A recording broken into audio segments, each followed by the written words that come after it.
Key number 2 is the language. I'll say this now and I'll probably say it again. Hebrew is not Greek. Kind of sounds stupid, but we forget that. We can't think in Greek when we're reading the Hebrew language. Some of the studies that are in languages are called philology. This is the study of written records, kind of like our Bible. It's a written record.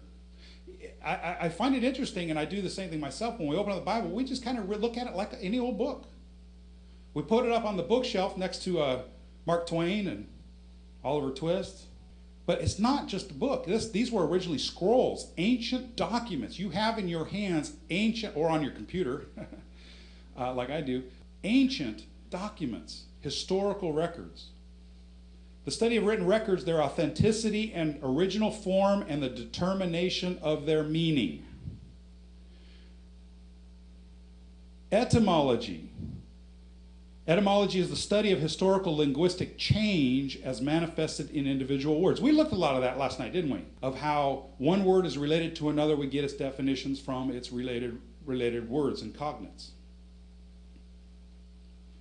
This is just an example of the Dead Sea Scrolls, just some writing from the Dead Sea Scrolls. And as I said, this is the Hebrew language. It's not Greek. We have to remember that when we're reading the Bible, we are reading a translation of the Hebrew language. And always keep that in mind as you're studying. What was the Hebrew word that is used there, and what does it mean? I'll go off on a rabbit trail here. When I first started really seriously studying the Bible, I got myself a concordance and a Strong's Dictionary. Now these are great tools, but the first thing I recognized, or the first problem, is how the translators were not consistent in how they translated words. I'll give you an example, and this is the word that broke the camel's back for me. The word nephesh. What does nephesh mean? Okay, I hear breath, being, spirit.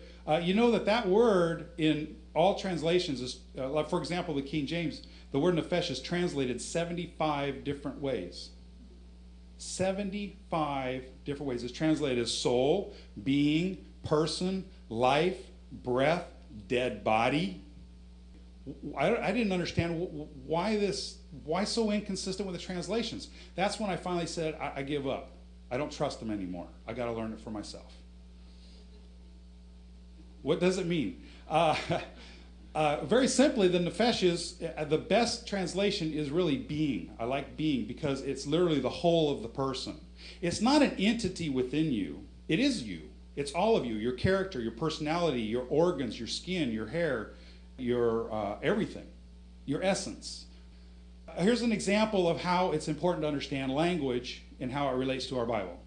And Aharon and Hur held up his hands, one on one side and the other on the other side, so his hands were steady until the going down of the sun. Now, if you open your Bible and started reading that, you go, yeah, that's great.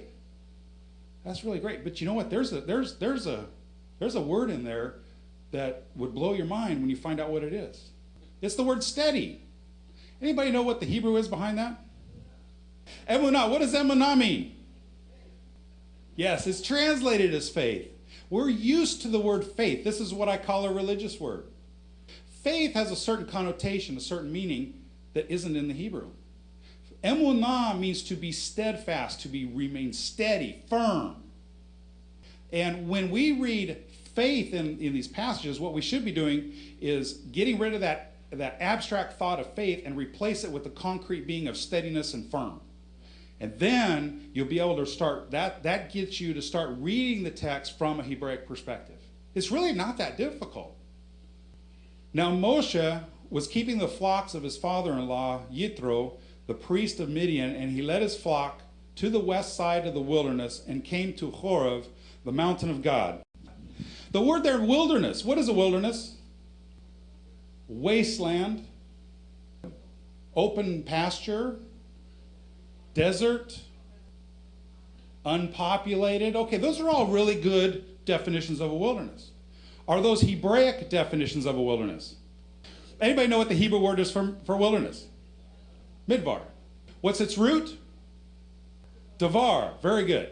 What does davar mean? Word. What does word have to do with wilderness? Do we know? That's what we need to learn. Because when you understand the connections between these words, the Bible jumps off the page and comes alive to you. The word devar does not really mean word. It literally means order. Not like an order from a general to his men. An arrangement. An ordered arrangement. What are words? They're ordered arrangements that are put together to form sentences. Makes sense? A wilderness is a place of order. Where do most Americans go? I shouldn't say most, but a lot of Americans go for vacation. Camping. How many of us have gone camping? Okay, everybody. Pretty much everybody. Why? Why do we like to camp? Quiet, peaceful, bugs. We get away from the, quote, rat race, and we go to a place of peace. It's a place of order. Have you ever noticed that in the wilderness, everything is in order? There's an ecosystem there that survives together in peace and harmony. There's a balance. Balance was a big issue to the ancient Hebrews because that's what they were looking for in their lives. In the wilderness is a place where you can find perfect harmony, perfect balance. God can teach us. I mean, I've heard it before. My church is the mountains. You know what? That's kind of true. Because there, God can teach us about himself through the order there. Let's contrast the word midvar with the word ir. What's the word ir mean? City. What words come from ir in that root? Darkness, evil, wicked. Those are the words that come from that root. Why does God want us to do Sukkot at least 1 week out of every year? Because he wants us back into the wilderness. See, I don't personally believe that a sukkah can be put in the driveway. Personally, I think we should be taking it back. He said, do it like your forefathers did. We should be going out into the wilderness because that's where the forefathers were. That's where we learn about God. We go out into the place of order 1 week out of every year to learn that. What does Deborah mean? Be. Does that sound strange? Is Deborah related to Devar? Yes, it's the feminine form of Devar. Devar is masculine. Deborah is the feminine form. What does the bee have to do with all this? Order. They're an ordered colony of insects. Perfect harmony within a beehive. There's a lot of lessons in bees. Every language is closely related to the culture of its people. You remove the language of a person, you remove their culture. If you remove them from their culture, they lose their language. They're so tied together that you cannot have one without the other. The Hebrew language is closely tied to their culture, not our culture. We cannot read the Bible from our cultural perspective, but only through theirs. What do the words of the Bible mean from a Hebraic perspective? This is what you have to ask yourself when you're studying. When you come across any word, it could be the word and in some places, that's a powerful word, depending on how it's used. We looked at the word devar. That Hebrew word has a certain meaning that's lost in the translation. Have you ever heard that expression, lost in the translation? It's true. What are the roots and cognates of a Hebrew word? Cognate is just simply another word that's related to another word. These are the things that we need to be asking ourselves when we're studying the biblical text.